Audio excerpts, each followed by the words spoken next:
Ce n'est pas un démon qui te bloque, ni ta paresse spirituelle, mais ce sont des autels ancestraux, actifs, vivants et ignorés qui sont à l'origine. Raison pour laquelle tu peux prier, tu peux jeûner, mais tant que tu n'as pas encore compris, tu ne les auras pas vaincus. Alors bien-aimés, bienvenue à notre émission Zone Interdite avec le révérend prophète Daddy Mystica.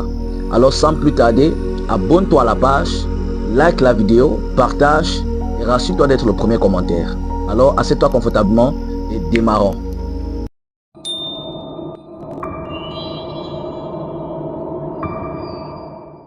Le plus souvent, on a tendance à nous dire que l'autel, c'est un lieu où on verse du sel, de l'huile, où on fait des sacrifices, où on met des jujubes, où on met des photos, où on met des choses. Le plus souvent, c'est ce qu'on nous a appris.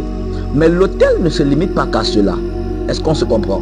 L'autel également est une adresse spirituelle. Je dis bien une adresse spirituelle. Et non seulement cela, l'autel également, c'est un système de droit. Est-ce qu'on se comprend? Un système de droit qui n'est pas visible, mais qui est légal. Raison pour laquelle si tu ne renverses pas cet autel, tant que ce n'est pas renversé, ta prière restera un bruit qui est sans autorité. Raison pour laquelle nous allons voir des chrétiens prier, mais rester toujours dans l'anonymat. Nous allons voir des célibataires prier et rester dans le célibat. Nous allons voir des pauvres prier et rester dans la pauvreté. Nous allons voir des mendiants prier, mais rester dans la mendicité. Pourquoi? Parce que l'autel, le système d'ordre là n'a pas encore été renversé. Alors, il est toujours à la même adresse. Cette personne est toujours à la même adresse. Oh my God, est-ce que je parle à quelqu'un ici? Donc, ce qui fait que l'autel également, c'est une technologie spirituelle. C'est une plateforme d'échange entre le monde des esprits et le monde des hommes. Ce qui fait que lorsque on se retrouve à l'autel, ça veut dire qu'automatiquement, il doit avoir transaction. Si on se retrouve à l'autel, on se retrouve dans un lieu d'échange. En fait, l'autel, comme nous avons dit une adresse spirituelle, l'autel, comme nous avons dit une technologie spirituelle, c'est un lieu où il y a transfert, il y a échange, il y a manigance, il y a trafic. Est-ce que je parle à quelqu'un ici? Dieu utilise l'autel, mais Satan aussi en utilise. Abraham a utilisé, Élie a utilisé, mais Balaam aussi et les rois païens en ont utilisé. Maintenant, chaque autel comporte 3 éléments. Est-ce qu'on se comprend? Chaque autel comporte 3 éléments, à savoir le sacrificateur, le sacrifice et l'alliance. Maintenant, tant que l'alliance n'est pas rompue, l'autel parle toujours. Même si tu es chrétien, même si tu es pasteur, même si tu es prophète, même si tu es fonctionnaire, même si tu es un entrepreneur, que qu'on soit ce que tu es, tant que l'alliance là n'est pas rompue, l'autel parle toujours. Est-ce qu'il n'y a pas la guerre? Pourquoi? Parce que l'autel ne suit pas les émotions. L'autel ne suit pas les sentiments. Mais l'autel respecte la légalité spirituelle. L'autel suit la légalité spirituelle. Je ne sais pas si on se comprend. C'est la raison pour laquelle vous allez voir des personnes dont l'autel de pauvreté parle sur eux. Même si tu leur donnes 10 millions, ils seront riches ou bien ils seront millionnaires pour quelques jours, pour quelques semaines, pour quelques mois. Et après, ça va finir. Il y a des personnes dont la gloire leur a été donnée. À un moment donné, ça s'est éteint. Pas toujours parce qu'ils ont péché, pas toujours parce que Dieu les a rejetés, mais simplement parce que, arrivé à un moment donné, même si tu arrives au sommet, tant que l'alliance là n'avait pas été rompue, bien aimé dans le Seigneur, ça va parler contre toi. Tu vas redescendre au plus bas niveau. C'est ça qui renverse beaucoup de personnes. Plusieurs personnes avancent, ne se rassurent pas s'ils ont vraiment rompu l'alliance là. Frère, tant que l'alliance là n'est pas rompue, l'autel là, ça va parler contre toi. Ça va parler contre ton mariage. Ça va parler contre ton foyer. Ça va parler contre ton travail. Il y a des autels auxquels il faut parler. Il y a des autels qu'il faut confronter. Il y a des autels auxquels il faut déclarer. Le silence est un accord. Tant que tu restes silencieux là, c'est comme si tu lui donnes l'accord. Tant que tu restes silencieux là, c'est comme si tu encourages ce qu'il fait. Tant que tu restes silencieux, ça veut dire que tu es d'accord pour ce qui t'arrive. Tu es content de ce que tu traverses. Tu es content. Écoute, il y a des hôtels auxquels il faut confronter. Ne reste pas silencieux. Ne reste pas silencieux. Tu n'es pas pauvre. Tu es simplement lié.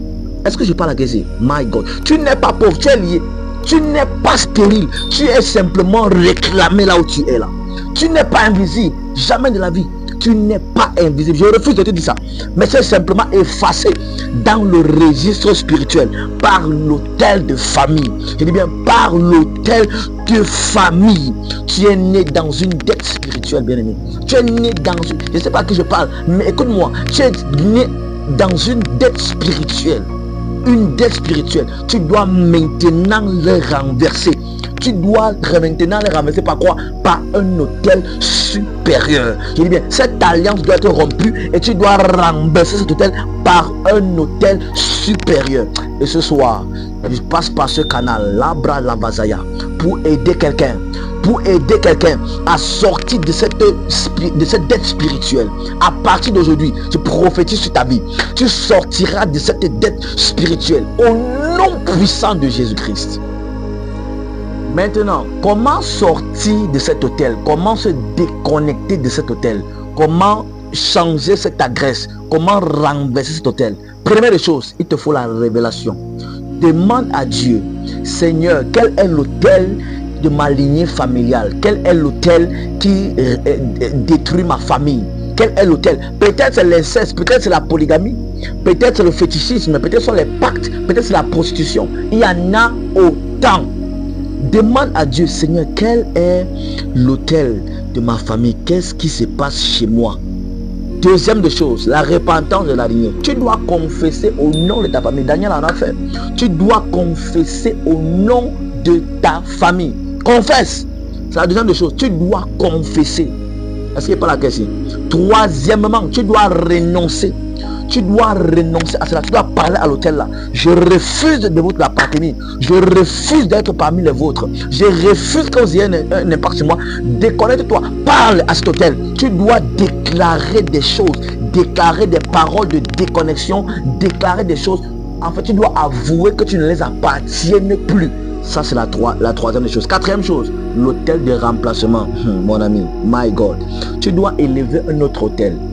Tu dois élever un autre hôtel. Tu dois élever un autre hôtel par une offrande, par les prières, par les jeûnes, par la prière, par l'offrande et les sacrifices. Tu dois élever un autre hôtel. Cinquième de chose, des rituels prophétiques. Cela se fait par un oracle, le prophète. Il doit t'instruire comment fonctionner. Voilà les 5 points pour le moment. Si tu as besoin de plus d'informations, retrouve-moi sur WhatsApp, on va parler profondément et on va prier pour toi. S'il y a des hôtels qui amputent ta vie, il y a des hôtels qui détruisent ta vie, écris-moi sur WhatsApp, nous allons régler cela. L'hôtel de ta famille parle, mais maintenant, toi aussi tu parles. Reviens, l'enseignement ne fait que commencer.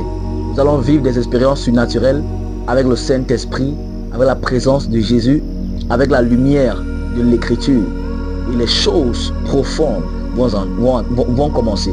Alors ici nous étions qu'à l'introduction de notre émission Zone Interdite avec pour thème les hôtels de famille.